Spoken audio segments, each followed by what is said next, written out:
Punch needs solution. Good evening, everyone. May I have a motion to return the regular board meeting into public session?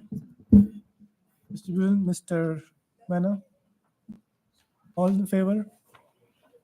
Motion carries unanimously. I call the regular board meeting to order. All board members are present except Dr. Littman. Mr. Bullen, would you lead us in the Pledge of Allegiance to the flag? Pledge allegiance to the flag of the United States of America and to the republic for which it stands, one nation, under God, indivisible, with liberty and justice for all.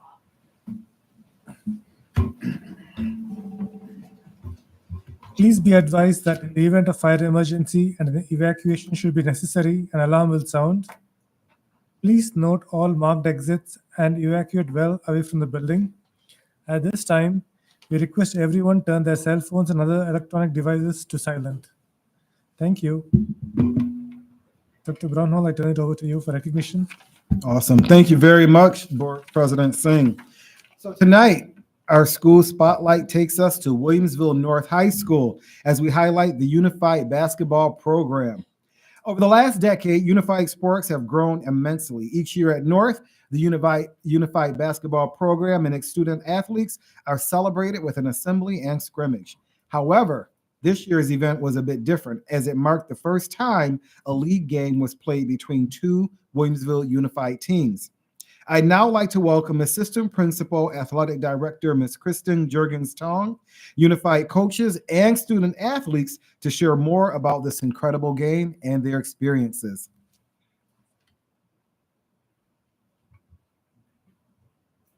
Thank you, everyone, for having us here tonight. Along with me, I do have coaches from both our green and our gold team. We have Tracy Finicky, Chuck Swirsky, and Tracy Fitzpatrick. Awesome. Come on up. Along with, we have a whole group of our athletes as well. Come on up.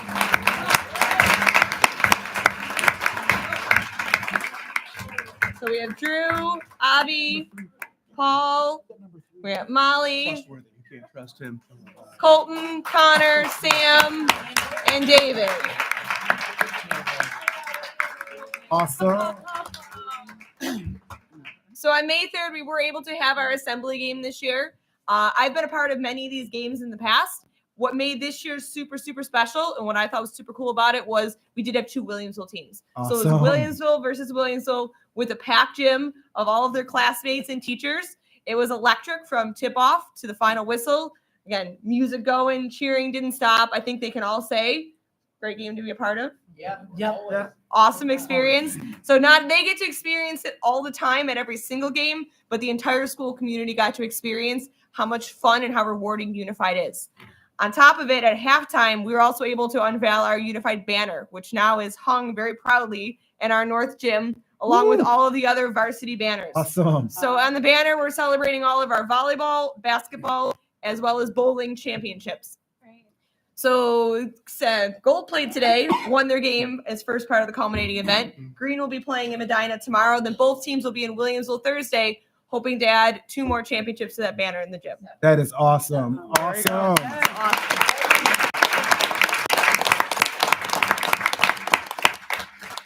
So thank you, Dr. Brownhall, and the entire board for all of your support. The Unified program would not have grown to the point it is in this district. And obviously, I could say we're probably one of the strongest programs in all of Section 6. So it's absolutely. strong to be part of.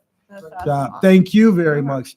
Coaches, thank you. And especially our students, thank you very much. Good to see you guys. Awesome. Thank you very much. And we're about to see a video now too, right, Nick? Awesome. Thank you.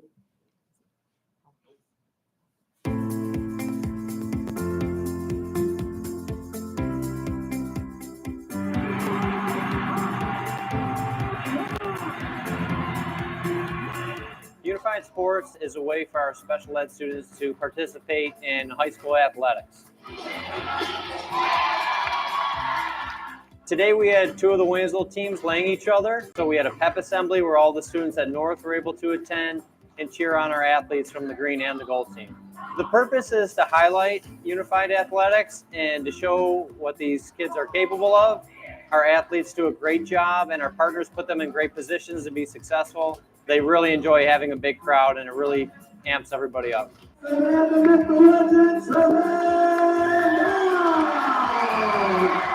Pep rallies are awesome. I feel like a winner with my winning team. Being with all my friends like a family. Yeah. And getting hoops. Having great friends and a team by your side. That's what keeps me strong. Unified Sports brings all the students together in the school. They learn a lot about helping each other and improving their basketball skills, but also their friendship skills. So much learning is happening, going both ways. To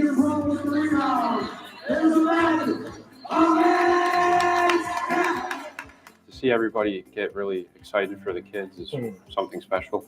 I want them to see how unique it is to be a part of Unified. It's a fun experience and I really enjoy it, and I just want people to maybe do it in the future. That's exciting. Even though I don't get the shot sometimes, it's exciting watching other people's faces when they get it in. Like today, example. So today it was a great game. Everybody had fun.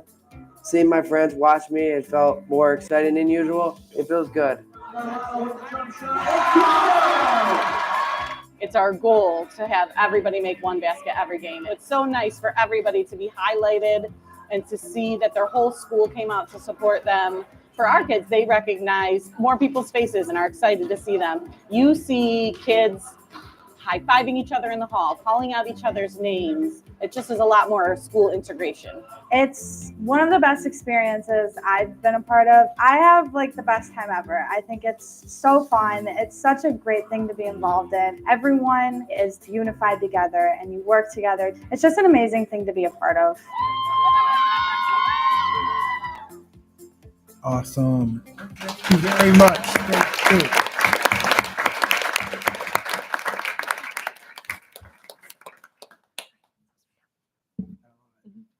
Thanks, guys. Awesome. Thank you. Next, our students continue to strategize, conceptualize, and engage in ways to enact change amongst their peers within our schools and community. Challenge to Change is a program that allows students to work together, share insight and perspective, and be agents of change. This year, all three Williamsville high schools got together at Damon University in the first of what will be many opportunities to work together. I'd like to welcome Andrea Rozansky, Assistant Principal at Williamsville South, Kate Wendling, Assistant Principal at Williamsville North, and Lisa Azzarelli Brown, teacher at Williamsville East, along with students to share more about this endeavor.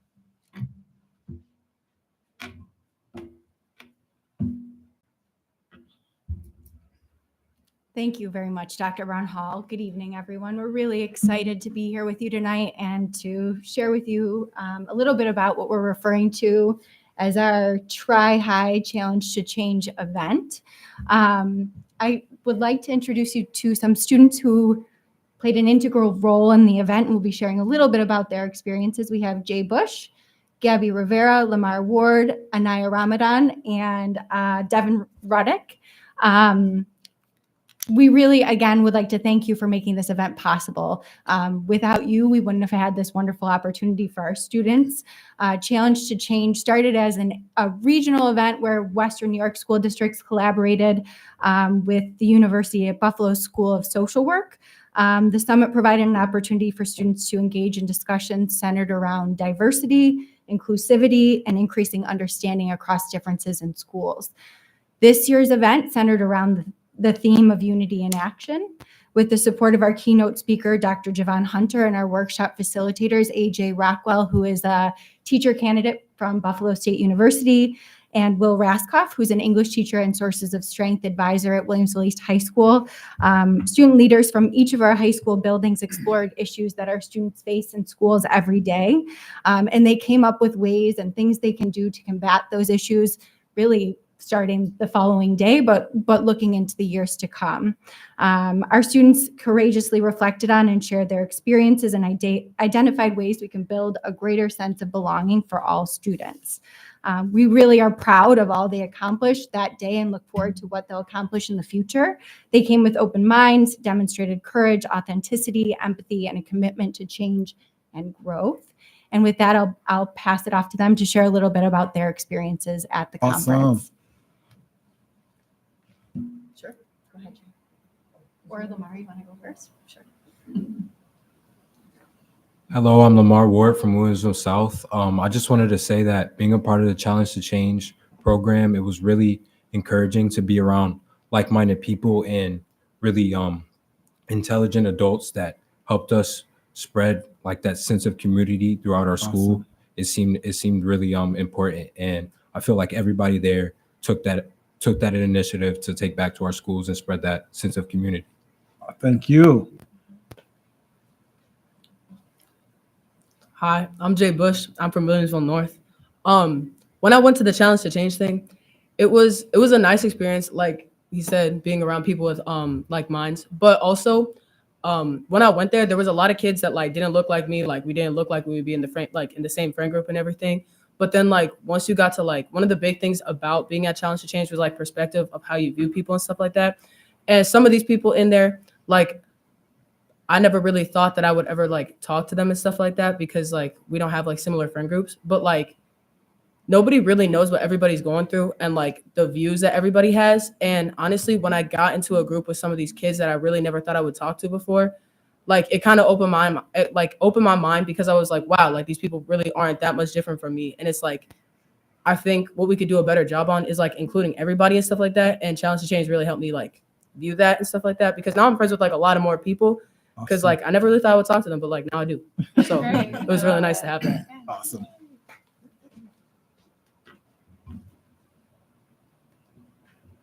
Hi, I'm Anaya Ramadan and I'm from Williamsville East. Challenge to Change was really amazing.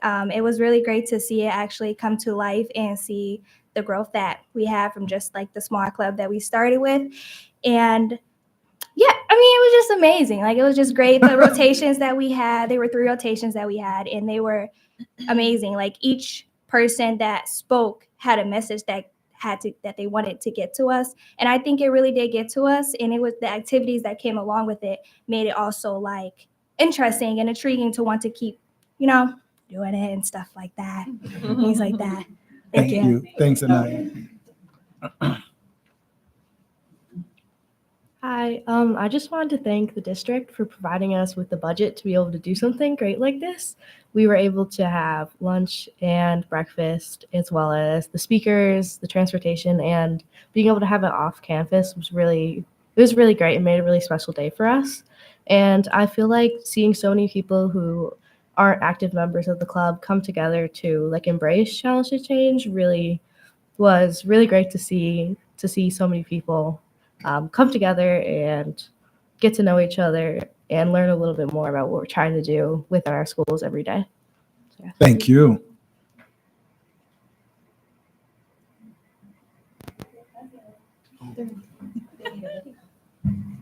Oh, now we have the video. As leaders, you possess empathy, commitment, authenticity, flexibility, and courage. Today, you're going to be challenged. You're going to be asked to look at yourself and those around you and to make a commitment to change. Change is hard, but that's where the courage comes. With you, we will make this world a better place. It's really important to know that everybody needs someone to be there for them, and everybody needs support, no matter how strong you are, no matter how much you think you can do yourself.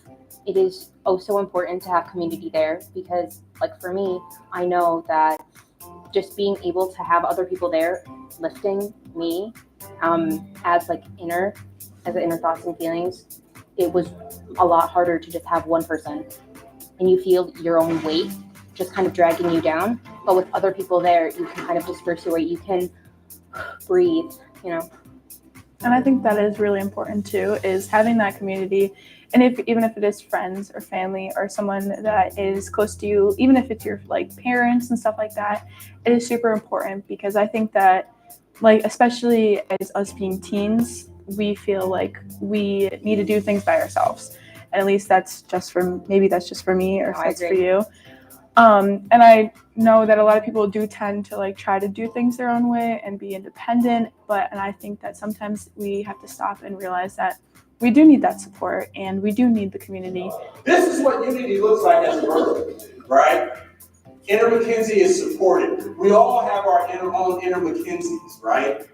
Who will help McKinsey when she feels unheard, unseen, unappreciated? Who will help McKinsey when we feel unheard, unseen, and unappreciated? It was really, really powerful to just feel supported and lifted.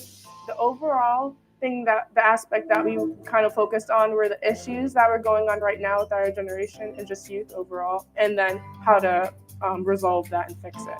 So we talked about expressing our ideas and what we could do to help. So we kind of talked about the beneficial factors on what we could do about creating sources of strength within our community. And then we also talked about collective action to create unity within our community as well. We can be seen when we acknowledge who we are, when we take that place that we already have in our school community. And that's what we want to try to empower other people to do. We know from research that not only having a trusted adult in your school building is incredibly important as protective factors go, but feeling a true sense of belonging is one of the most protective things to insulate our students from adversity. And so trying to build that sense of community and belonging today by talking about our unique identities, I think it's just a great opportunity to have this kind of trickle down its way into the buildings. So we know that change happens when communities have shared goals and shared values, and this allows students to see that we, the adults in our district, hear them, value their voices, and that they share commonalities among each other. So sometimes we're adversaries on the sports field or even the NISMA competitions, but here we're together, we're all in it together, hoping to shape the world into a better place. Awesome. Thank you very much.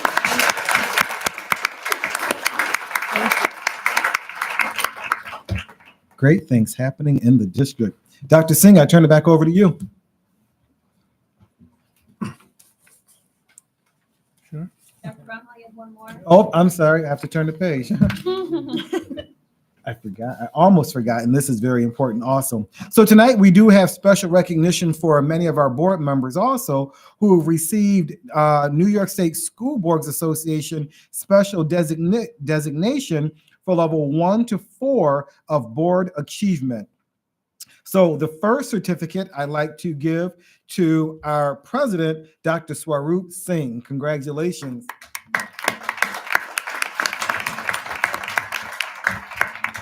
We'll do pictures in a minute. The next certificate is for total leadership development training totaling 75 points, and that's for board member Maureen Poulin.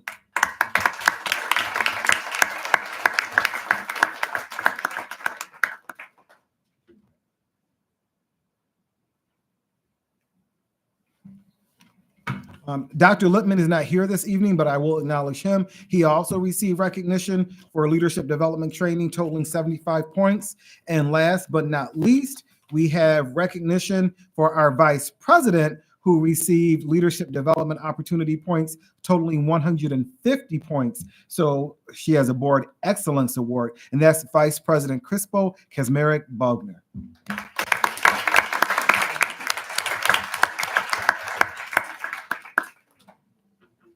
So if we can assemble over here for a picture, please, board members.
Don't leave her hanging.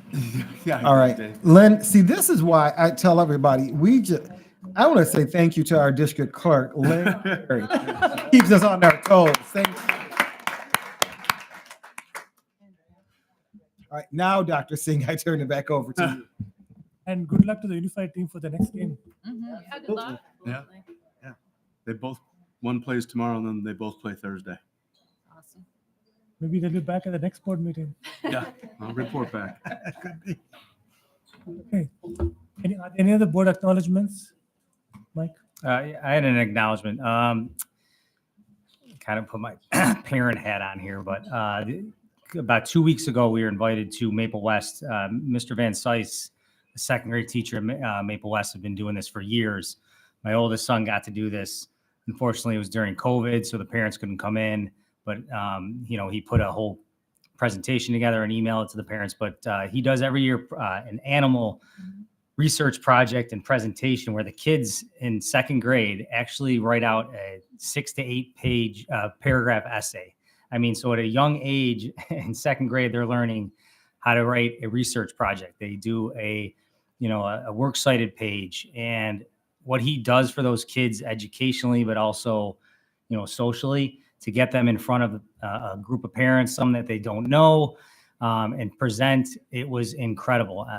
Some of the kids, I'll brag a little bit. My son wasn't even reading the script, and it's just the presentations were awesome. The parents learned things that we didn't even know, and Mr. Van Sice is an excellent teacher, like the majority of our teachers in this district, and it was just wonderful to see those presentations. So I wanted to recognize Mr. Van Sice in Maple West for what he does every year. That is awesome. In the animal presentations. So thank you. And I just wanted to give a shout out to the administration of Williamsville North and the board for making unified sports a priority in the district and making that pep rally happen, because that takes a lot of work to get the whole school in the same place at the same time. So I just wanted to give a shout out to the principal and everybody else. Thank you. I wanted to thank the whole team, including our district clerk, Lynn Carey, for the very smooth annual district vote. I'm always amazed at how efficient everything is when you walk in there, and then you have plenty of time to listen to the musical performances and see the amazing student art. So just thank you to everyone that's involved in that setup. Okay. Moving on to public expression. I have two people that have signed up. I don't know if they're here. Olivia Bell. Hello.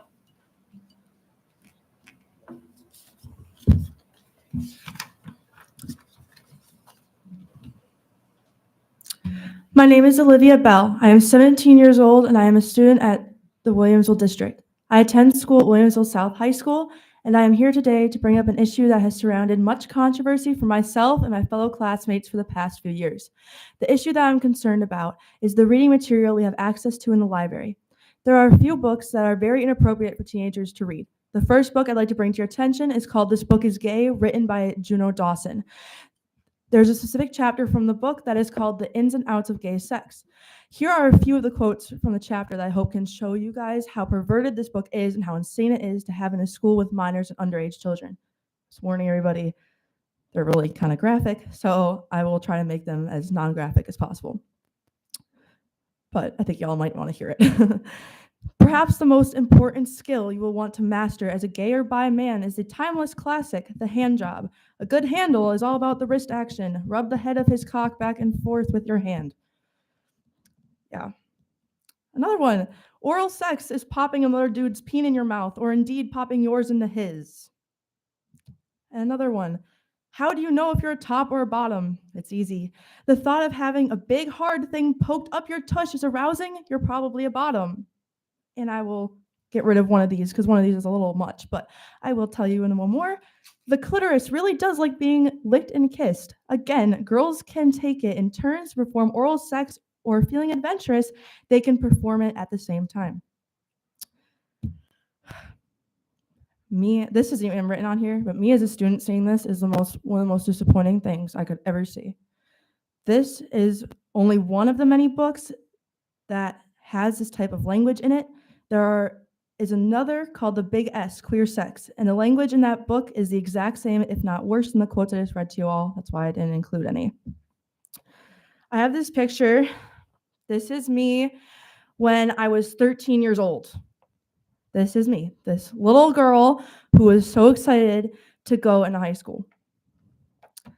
As a senior leaving Williamsville South, it is hard for me to come to terms with the fact that the new incoming freshmen of the class of 2028 will be able to get a hold of these disgustingly perverted materials at only 13 or 14 years old. As a very active member in my community with thousands of service hours of volunteer work under my belt and 2 medals for my academic success, I think it is not only horrifying, but evil to have this gross propaganda in any school. My closing message to the board tonight is to not only exemplify how extraordinarily disappointed I am in not only the Williamsville district as a whole, but also the educational board for not being more involved with the books and reading materials students are allowed to receive in a place of academic growth, excellence, and success. Thank you. Thank you for your comments. I failed to read the instructions prior to Olivia. You did a great job, Olivia, but I just want to read this. Is Katie Dunlop here before I continue? No? Okay, that was it. Okay. Thank you.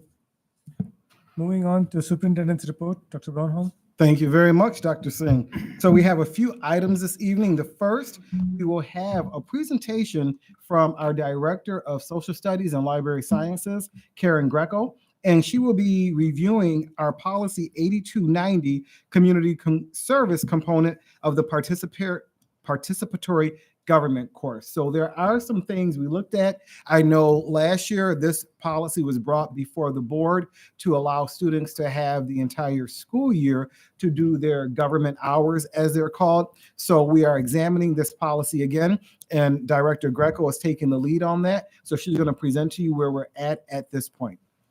Thank you, Dr. Brownhall. Good evening, board members. Good evening. Give me 1 second, sorry.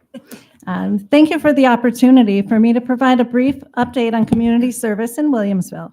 In the next few minutes, I will highlight information on the impact of the March 2023 revision to the Board of Ed Policy 8290.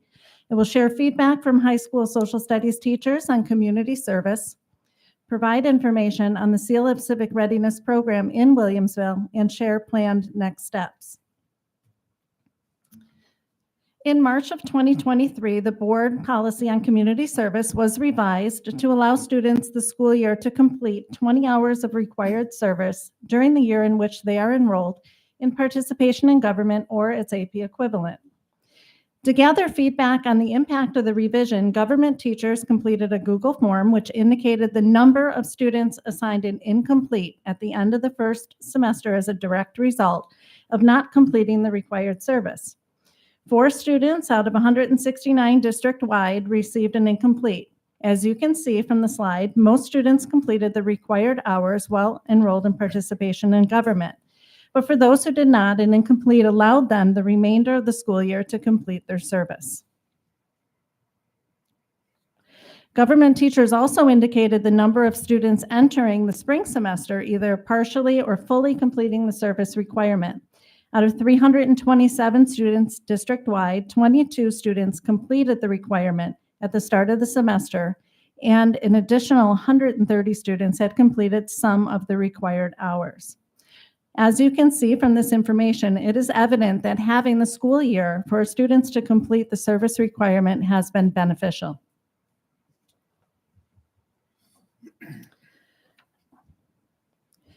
Collaborative dialogue on community service is ongoing with our high school social studies department. This includes team meetings, department meetings, administrative dialogue, professional development, anecdotal feedback from teachers, as well as curriculum teamwork. As recently as March of 2024, high school social studies teachers were asked to provide input on community service using a Google form. This feedback was shared with teachers and administrators and used as a discussion tool to reflect on service. Our reflections include that most teachers in the department do believe that service is valuable for our high school students. They also believe that having the school year to meet the district required service hours has proved to be beneficial. And most teachers believe that students should be afforded the summer preceding the school year in which they are enrolled in participation government or its AP equivalent in order to complete service. And with the implementation, of an approved Seal of Civic Readiness plan, a majority of our teachers support district service that is required for students. Moving along to the Seal of Civic Readiness, and just as a reminder, it's a formal recognition that a student has demonstrated civic knowledge, skills, mindsets, and experiences necessary to become an actively engaged citizen. The Seal of Civic Readiness is a distinction on a student's high school transcript and a diploma that shows that the student's understanding of and commitment to participatory government, civic responsibility, and civic values. It provides universities and colleges with a method to recognize students for their attainment of an understanding of social studies skills and experiences. It demonstrates to universities, colleges, and future employers that students have earned the recognition for their civic knowledge, skills, and experiences. And it also recognizes the value of civic engagement and scholarship to school communities and our society at large. In order to obtain the Seal of Civic Readiness, a student must complete all of the requirements for a New York State local or regents diploma and also earn a total of 6 points with at least on the state's matrix, with at least 2 points in civic knowledge and at least 2 points in civic participation. The chart on the screen is a menu of options designed to allow for flexibility. The chart is not to be used as a checklist. It's necessary for a student to earn points in all of these categories to earn the seal. However, a student must earn at least, again, 2 points from the civic side, the knowledge side, and 2 points from the participation, and then 2 more points for a total of 6 points. And while service is not required for students to earn the Seal of Civic Readiness, completion of a service learning project while in high school with a minimum of 25 service hours and a reflective piece, that could be an essay, a presentation, or a written reflection, earns a student 1 point towards the required 6 points for the seal.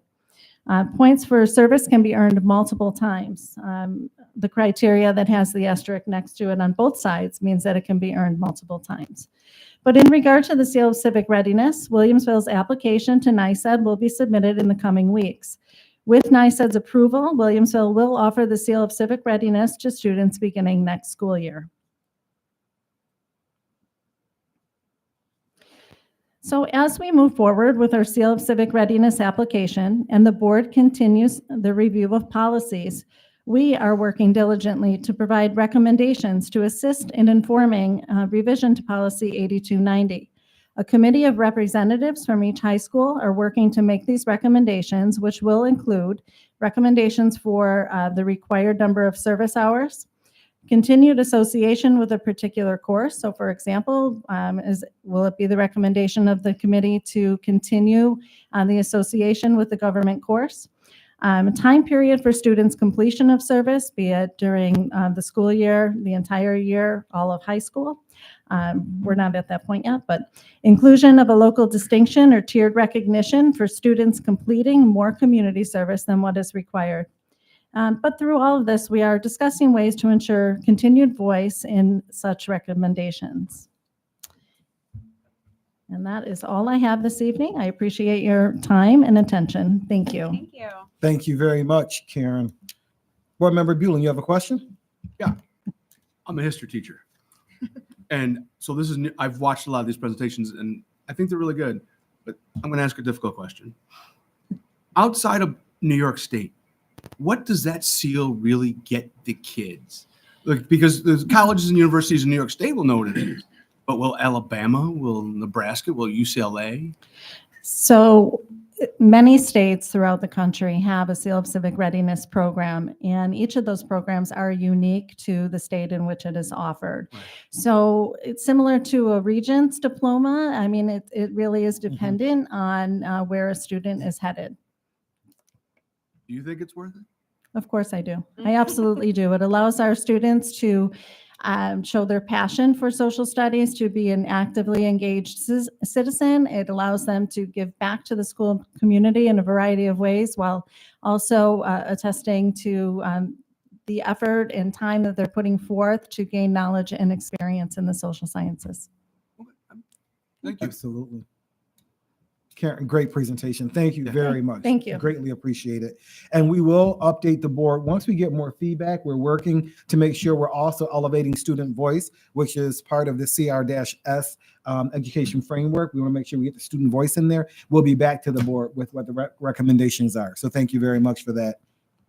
Next, we have 5B, and that's a review of the Code of Conduct. The Code of Conduct is actually in the agenda for approval, but Assistant Superintendent Scanzuzzo is going to just talk us through our process for feedback.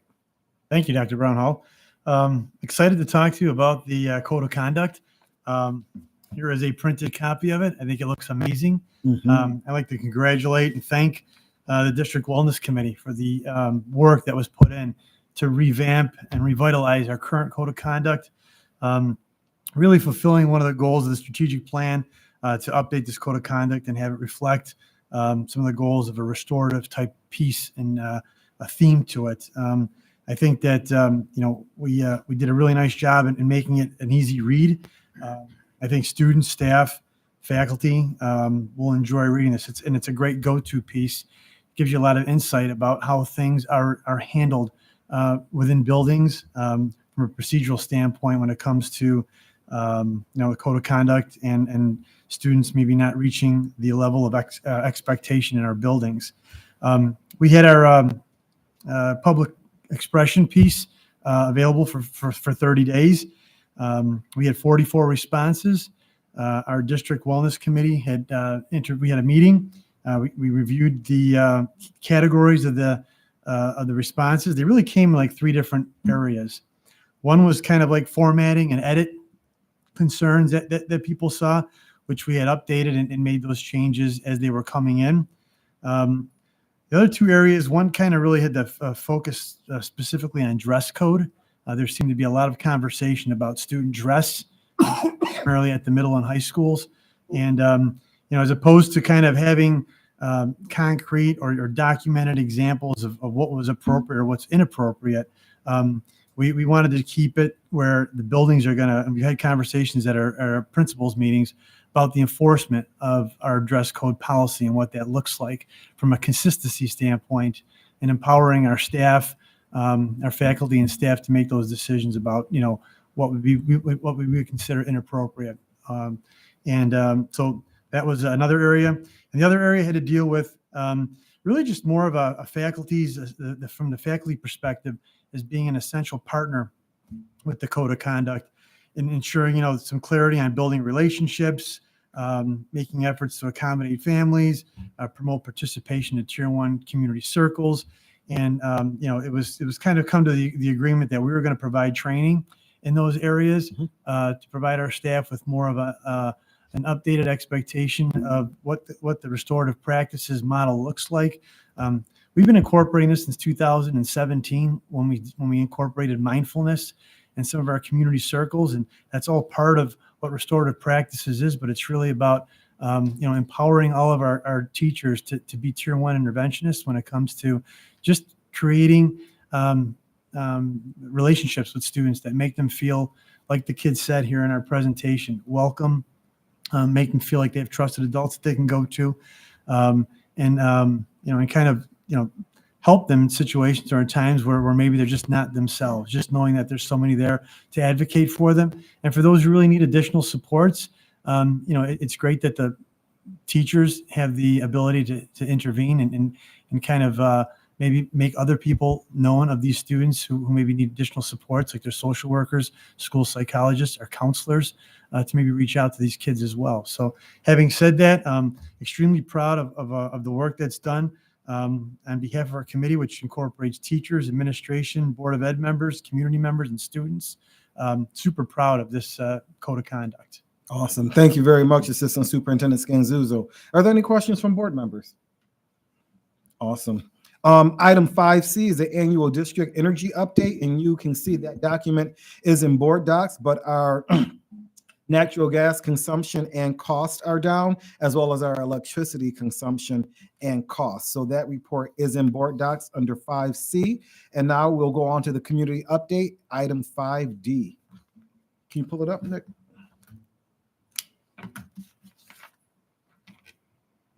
A lot to discuss this month. First and foremost, thank you very much to our entire school community. Our 24-25 budget has passed, along with our capital reserve fund, establishing the new capital reserve fund and allowing us to use our additional capital reserve allocation for the elementary school air conditioning project. So thank you very much for our entire school community. All three of those items passed. And we want to congratulate our Board of Education members that will be continuing on the board. Our current president, Dr. Swaroop Singh, our board member, Maureen Poulin, and we will have a new board member joining us July 1 for a 3-year term, and that is Miss Dawn Fletch. So these are the 3 highest vote getters, and they will begin their 3-year terms on July 1, 2024. Congratulations. Last Friday, we were very, very fortunate to have Governor Kathy Hochul visit. She visited Williamsville East High School to meet with students and staff regarding social media and mental health. So I want to thank our advisors of our different programs at Williamsville East. Miss Lisa Azzarelli Brown is one of our advisors that was there with her Challenge to Change students, and they were able to speak with the governor just about social media and mental health concerns. So we were very fortunate to have that opportunity. And again, elevating student voice. So we appreciate the governor for choosing Williamsville to visit to hear from our students on last Friday. Our SEAC update. So SEAC is our Special Education Advisory Council, and this council meets monthly, and it really is to provide feedback and to get input on how we're advancing with the recommendations from the Western New York Education Service Council's 6-month special ed review. So at SEAC, we were updated on the strategic planning team, and they adopted the mission and vision statements. We received input from members about next year's goals.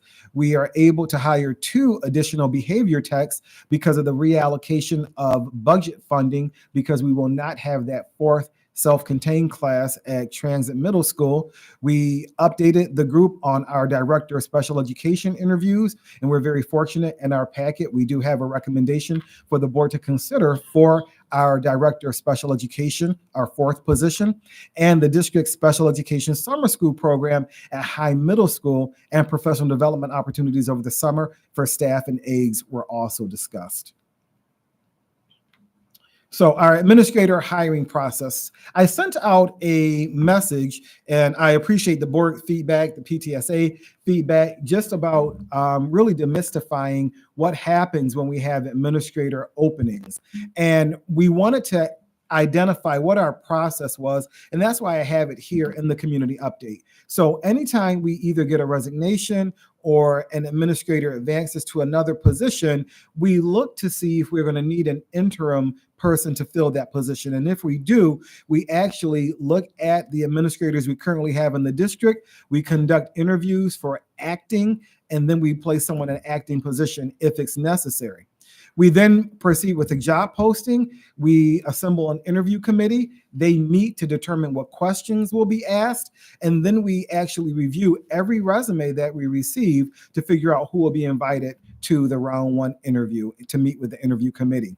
After the round 1 interviews take place, we have candidates that are then advanced to the 2nd round interview. And the 2nd round interview is with myself and the entire leadership team, the cabinet members. Then we select individuals that we will do reference checks upon. After that, a final decision is made. That candidate is offered the position after approval from the board.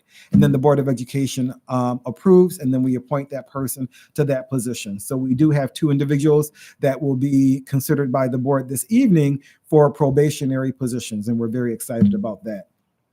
I wanted to make sure that this was in the community update. So anytime community members have questions about what the process looks like, they're able to refer back to this. School start times.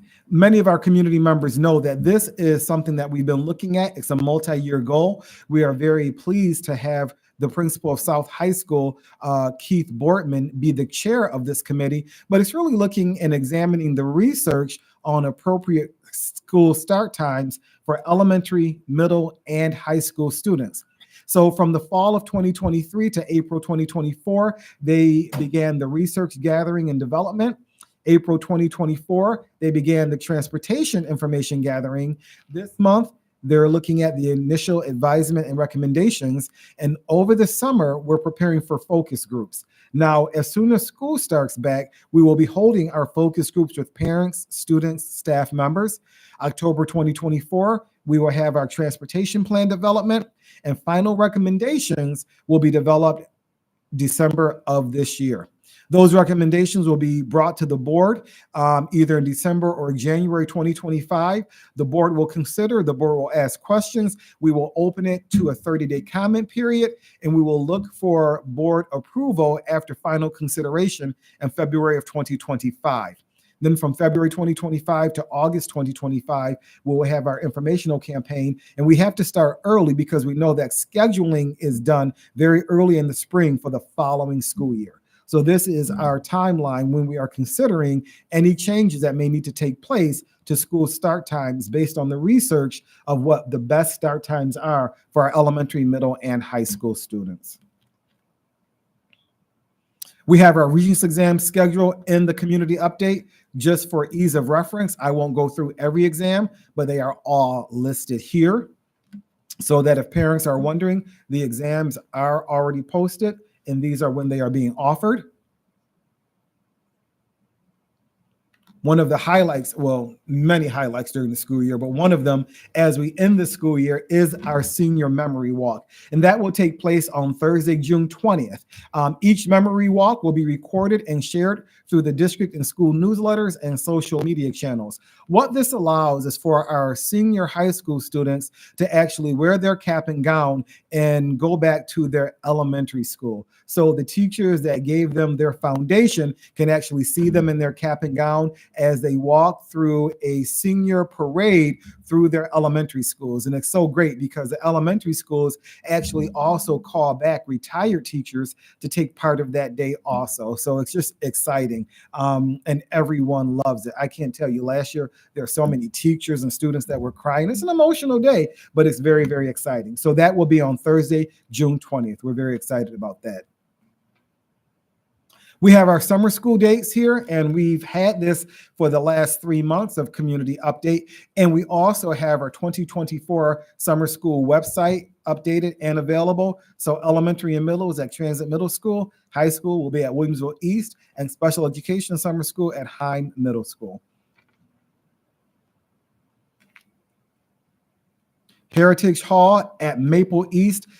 This is very exciting. I can't wait for Nick to show this video. But Maple East had their unveiling and their ribbon cutting for their Heritage Hall. So Nick, can you run the video, please?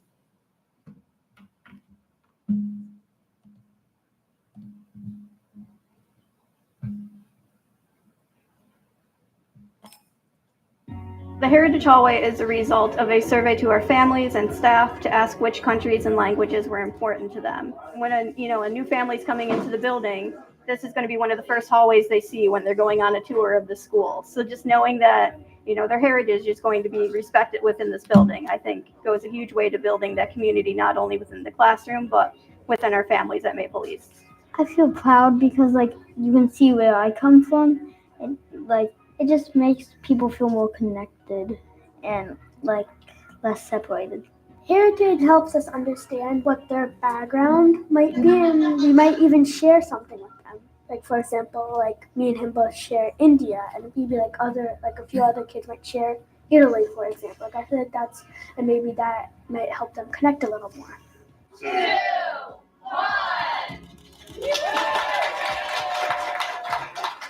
We plan on updating the display on an annual basis with information from new families. So if there's a language not there or a country that's not there, families will just be able to scan a QR code, and we will add additional countries and add the languages as we get new languages coming into the school. Heritage is important because it shows different beliefs and customs of the culture. I'm unique because my parents come from the two different countries, China and Mexico. So when I look at this map, I think about where they came from. When a child walks through the hallway and say, hey, that's the language I speak at home, and the student will say, Mom and Dad, I went to school, I saw our language on the wall. I think it's just something to reassure the student, say, hey, the school recognizes your culture, your presence. So, have fun and know that things are gonna be okay. Thank you very much. Well, how great is that, right? How awesome is that? And that is actually the end of the community update. But what a great segue in to item 5E, our diversity, equity, and inclusion update presentation. Now, I will say this, I won't go through the entire document. Our DEI update and all the great things we're doing in our district that align to our DEI strategic plan, this is 36 pages long. It is a very long document, but it shows you that Heritage Hall shows you exactly what we're doing in our district to make sure that we are appreciating the diversity in our school district. We're looking at everything we do through an equitable lens, and we're making sure that our buildings are intentionally inviting and students have a sense of inclusivity when they walk into our buildings, leading to a sense of belonging.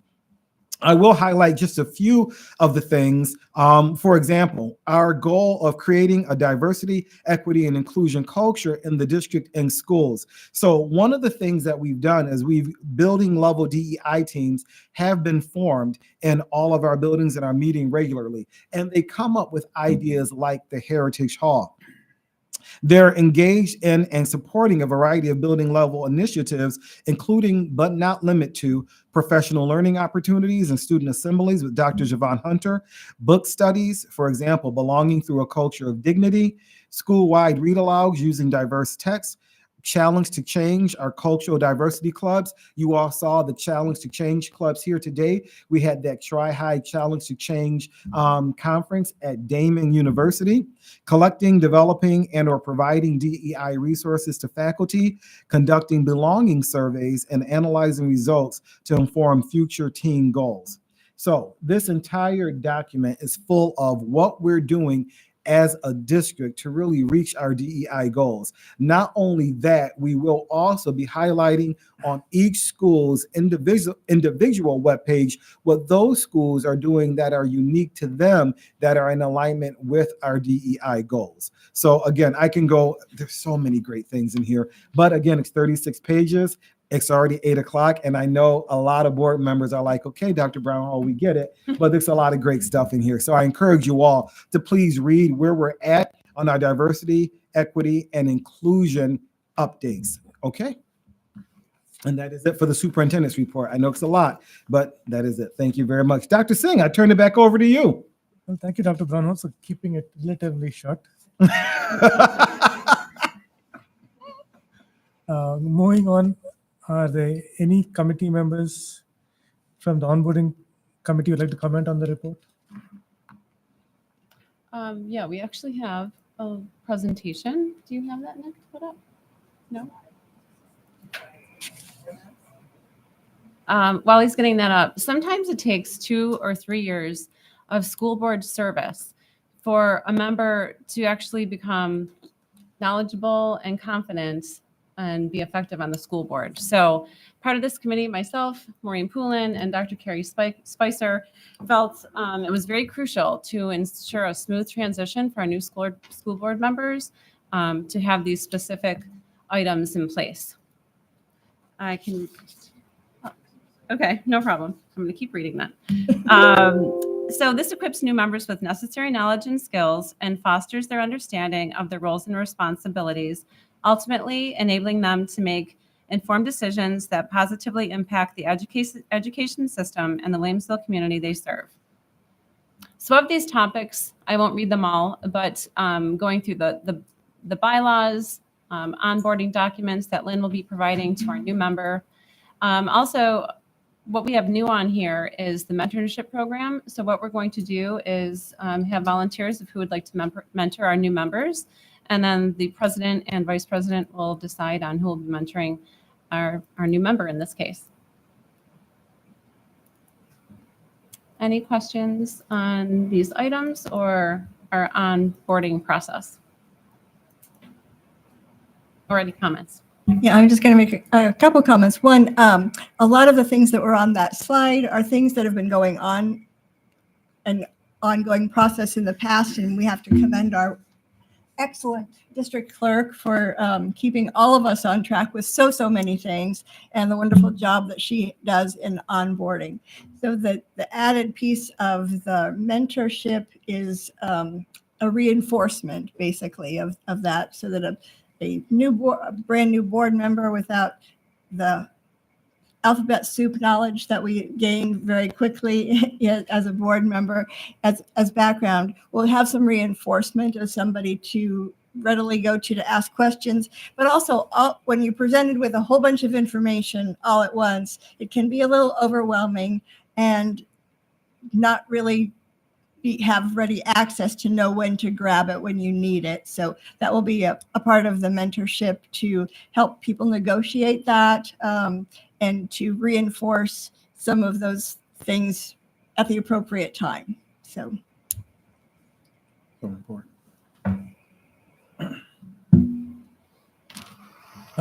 In the board docs, representatives from there's a question there. So since we are adding a piece to what has been our practice of onboarding, and we do have an onboarding policy, we're going to be adding mentorship to that. Is that something that we need to, at this time, take a vote to approve of as a board, or do we need to add that into our board policy? Do we need to review the board policy, and how do those things all interface? So that's kind of where we are with that. I'll make a motion to have that mentoring piece added to our onboarding policy. second. Okay. Okay. Any discussion? Yeah, I have a question. What do you define as mentorship? I mean, only because I'm finishing my first year on the board, and it's so much to wrap your arms around. I mean, what is the goal? What is the plan? What does mentoring mean? Because it's an ongoing mentorship program. I mean, being in my first year, I'm constantly asking the superintendent or Lynn or Nick or anybody on the board questions. So what does this mentorship mean? What does it mean? It's a program? Is it? You'll have a person to go to. And we also have a detailed preparation of timelines and dates that they'll be able to go to that mentor with additional questions. So there's more detail than what was shown on these slides, but it will be spelled out in our boarding policy. There's a checklist of the mentor and the mentee will meet at various points. There'll be a kind of a structured process to meet at various points to hit points that are appropriate at that time. So it's a checklist, much like Lynn has a checklist of the pre-boarding stuff that she does prior to July 1st. So this would be information going forward from July 1st on. Well, I would like to see exactly what that checklist is before I vote on adopting it into a policy.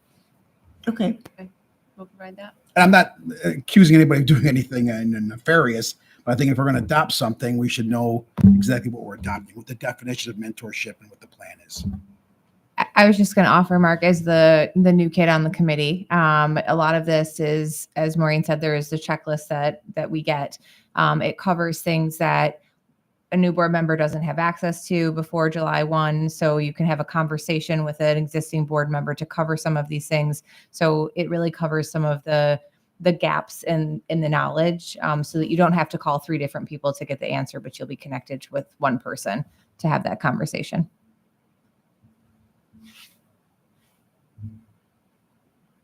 May I ask a question?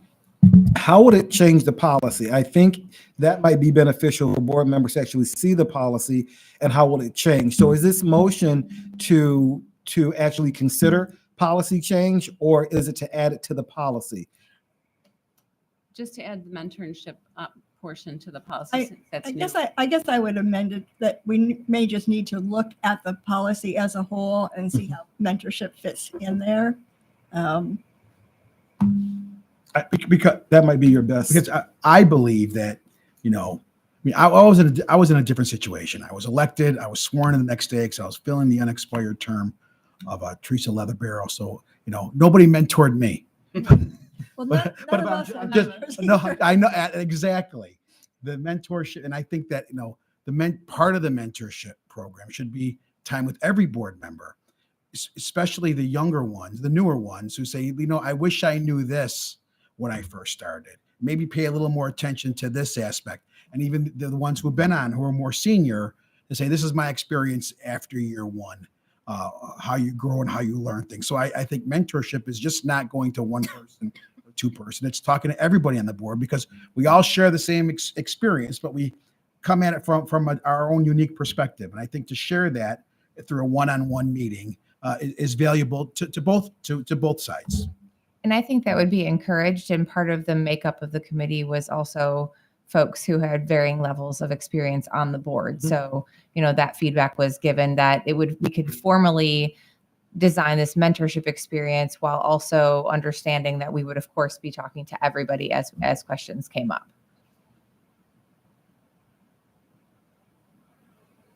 It's just it's a point person, so somebody has the responsibility, I think, is the main piece there.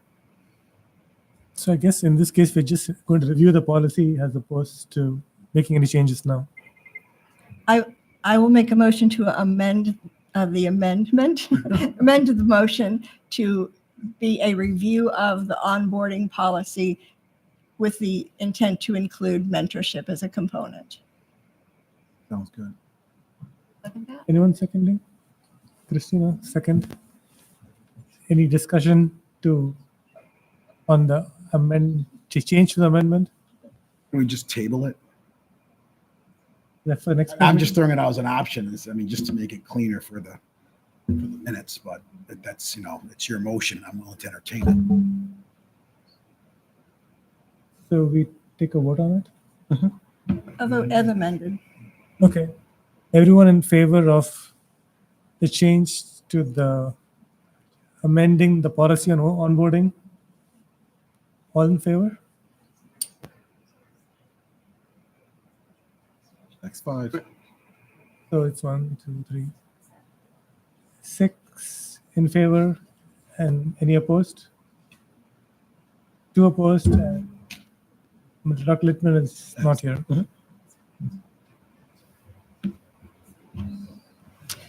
So do we need a group to look at that policy, or? Yeah. Do we have any volunteers to review the policy? Do anyone? Okay. Mr. Mana and Ms. Poolen. So would the policy likely be tabled at the next meeting, or we'll do it in July? We don't have much time between now and. You only have 2 weeks till the next Yeah. meeting. Okay. Okay, the policy will be tabled in July. So, any other discussion, questions? Okay. In board docs, we have representatives from the board for graduations listed. Are there any changes or additions? Are there any additions or changes to the board members who are going to attend the graduations? Okay. SIAC, the student forum met with the Board of Education on Monday. And are there any board members who would like to talk about it? Mr. Whelan? I have to say, I really enjoy those. I think that's one of the more important things we do as a board member, because essentially we answer to the students. Those are although they don't vote for us for the majority, they are the most important people in the district, because that's who we serve. That's who we serve. And their thoughts and ideas are really important. And I enjoy listening to them and sort of hashing out their ideas and concerns. I enjoyed it also. I think it was great. And I think there should either be more of them or spend more time at those ones to really get into, even to divide up some of those groups. So a couple of board members are talking to a smaller group instead of, 30 students throwing questions out and each of us trying to answer. But any way you do it, it's very valuable, and I enjoyed it. Ms. Poolen? Yeah, I did submit a liaison report as a liaison to SIAC, so that is going to be available.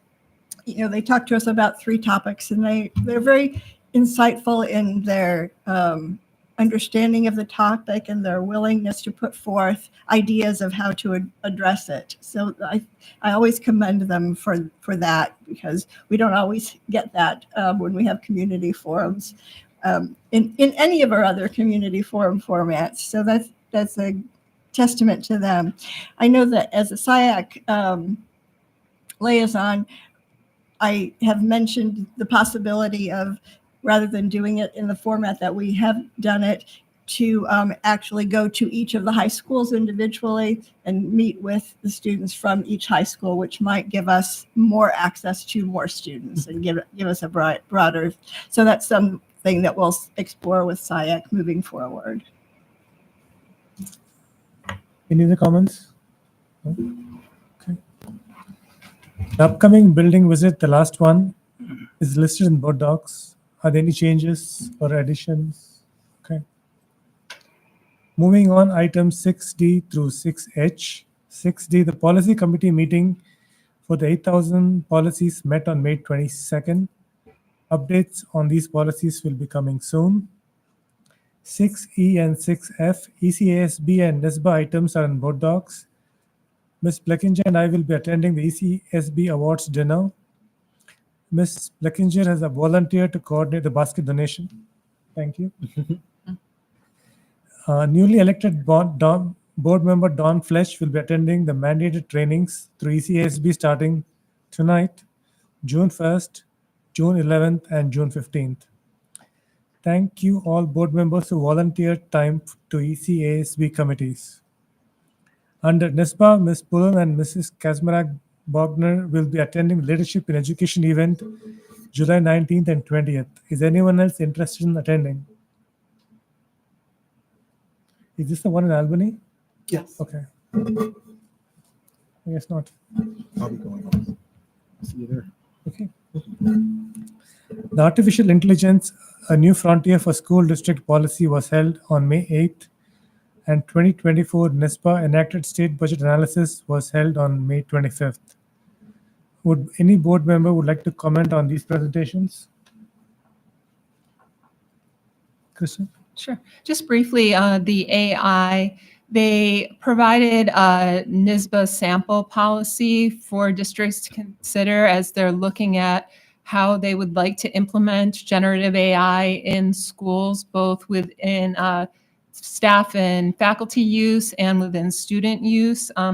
And one of the speakers really talked about the advantage of using generative AI as a teaching tool and preparing students for the world that they will inherit, which will likely include generative AI. So I know our district is looking at this. I believe it may be part of one of our committees that's already in process. Is that correct? Well, I know, well, and it's not, Dr. Balin is leading a team of district administrators and teachers looking at AI. Perfect. So they're doing a lot of work on that. Wonderful. So I just, as a resource, if as the committee looks at it, it may be helpful to look at the NISBA sample policy.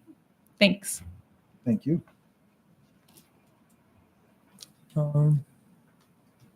Any other questions or comments regarding other ECASB or NISBA items? 6G, under board liaison assignments, does anyone have to report under liaison assignments?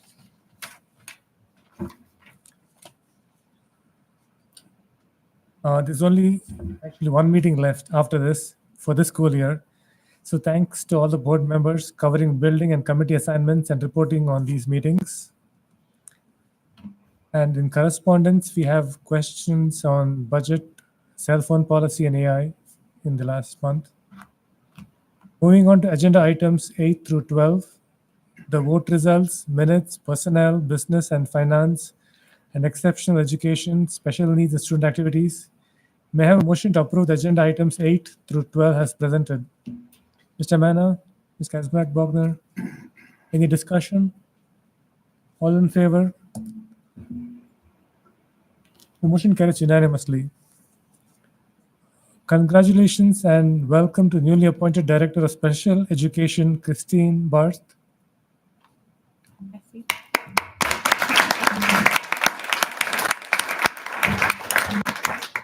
So thank you. I just wanted to thank all of you for your time and efforts in the interview process. I can confirm what was up there is actually what happened. That was the process I did go through as the new admin, but I'm incredibly honored and excited to be joining the Williamsville Central School District. It was a pleasure to listen to everything discussed here tonight, unified, the community, everything that this board and that this community is doing to really make everybody feel included and inclusive. And as a director of special ed, that is near and dear to my heart. So everything here just really rang true with what I'm hoping to add to and be part of in the district. So I appreciate and thank everybody for their time and consideration. Thank you. Thank you very much. Welcome. Next one first. And also congratulations and welcome to the newly appointed principal of Casey Middle School, Dr. Salvatore Curella. Oh, where is he?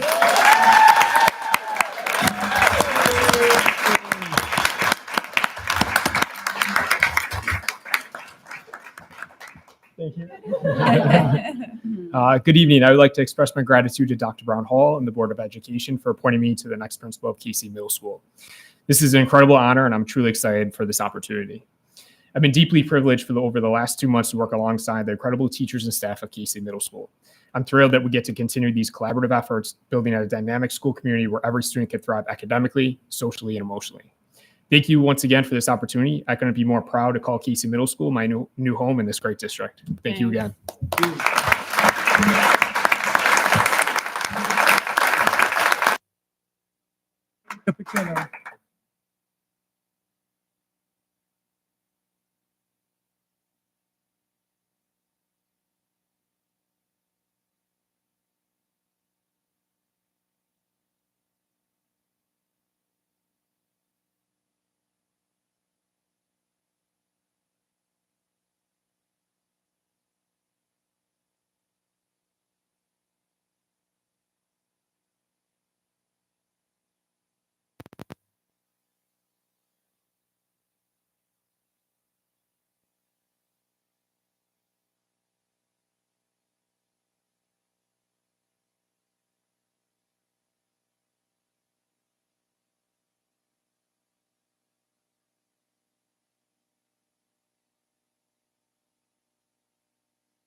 At this moment, I would like to thank the following retirees for the service to the district.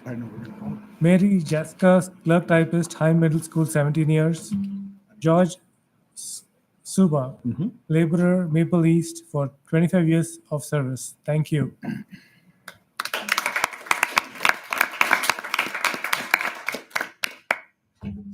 Policy updates. Is there a motion to take policy 1640 from the table for a second reading and adoption? Mr. Manna? Ms. Beckinger, is any discussion? All in favor? Motion carries unanimously. May I have a motion for the second reading and adoption of policy 1640 as presented? Mr. Manna? Mr. Bullen?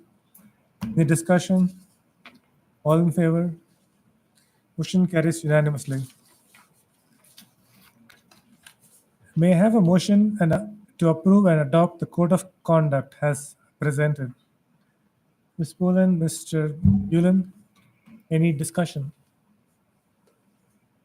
All in favor? Motion carries unanimously. Moving on to committee of the whole. Mr. Manna, do you want to bring up? Well, I think there was some information shared by Mr. Kelly. And I think Vice President Kazimierz Bogner had a question. Did you want to follow up with that? Or We did receive information about that. Did you see the Yes, information yes, received? yes. Yeah, and I had a question just about the amounts for level C versus level B, which were sent to us now. So my question has been answered. So just, because I'm not good in math. So you're saying that I think in your letter, you said that somebody paying a non-veteran with a $250,000 assessed value would pay $2.50 additional. That's correct. I mean, assuming all the numbers work out, and that's what it looks like. So what would the veterans save? Let's say right now it's if they have a disability, and right now it's $20,000 exemption, and we increase that $10,000. What additional do they save with that $10,000? I'm assuming if our assessed value is $11 and some change per thousand, it's just that $10,000 additional that they save. So $111. Up to that amount, I think. Right. Ultimately up to that, based on the assessment of their Additional. value of their house. Yes. Okay. So if the board will have to vote now as committee of the whole to make sure we have it on the next board agenda. And so if the board wishes to do that, then we will begin the process. It will require a public hearing and then a resolution. Well, you're saying for the July meeting, the June meeting, weeks. Yep. June Gotcha. meeting. Yes. So we have a resolution for the June meeting, which will go for public comment. There'll be a public hearing at the June meeting. Hearing, okay, got it. Okay, I just have one question. So with new assessments that happen in Amherst, which included Williamsville, so the average house is around 400,000 now. So you're looking at $4 more per home, give or take. I know you can't be That's an probably estimate. the estimate. Yes. Okay. And you just wanted to double check that was just right. And that's always the art of doing these, exemptions, that, you're cost shifting.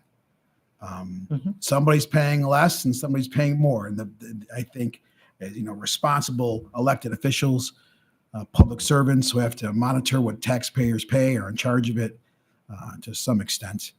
I think the veterans, especially in this day and age, to save a few dollars a year, it's not a burden on the non-veterans. And that's always the thing you got to look at. How much are we shifting onto a group who's now going to pay more? And in this respect, a couple dollars a year, I think, is inconsequential for the benefit that it gives the veterans who receive this benefit, in my opinion.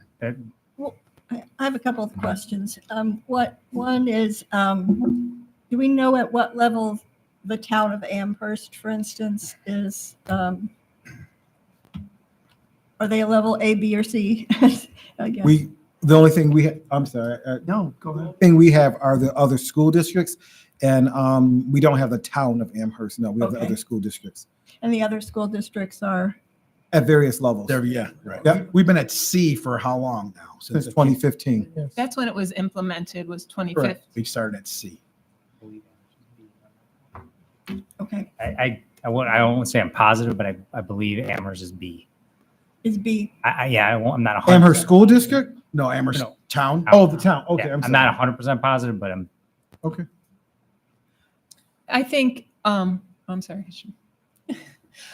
It would be nice if the board does vote to add this to the next agenda, to have some examples so that the community has a good understanding of how little it is going to impact their tax bill. And also, so we as a board have a better understanding I know that these discounts are, or tax exemptions are up to a maximum cost, but I don't think any of us understand exactly how that is calculated for the veterans, and it's probably very complicated, but any additional information that we can have regarding that would probably be helpful as we make this decision, and also as the public will have a public hearing so that they can have a better understanding.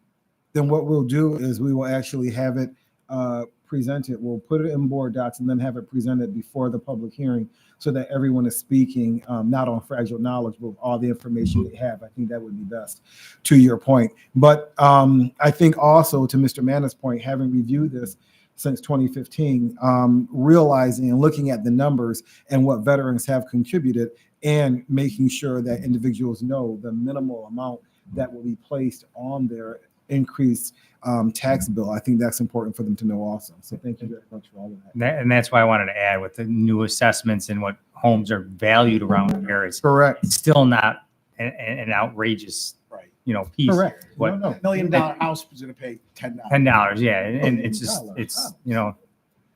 I'd like But to. I know anybody $1 million house. I don't either. No, but it's that's why I asked it that way. It's Definitely, and I appreciate that. And it's important that we have the public hearing so we can hear from the public. So that's very important. So thank you very much for all of that. I think, Dr. Singh, now you'll look for a vote to see who would like it on the. I mean, all in favor of bringing this item to an agenda item for the next meeting? Okay. Unanimous. Who made the motion? I'll make it. Okay, make the motion. Deanna? The second? Mr. Mike. Galia? All in favor? Okay. Everybody? Yeah, we got it. Thank you. All right. Sometimes we do things backwards. Yeah, that's okay. Moving ahead, item numbers 15 through 17. There are no matters to discuss under instruction, district facilities, and legislative matters. Second public hearing. Is anyone signed up? Okay. Anyone for a second public expression? Does anyone want to address the board? Okay. I have a few things to say.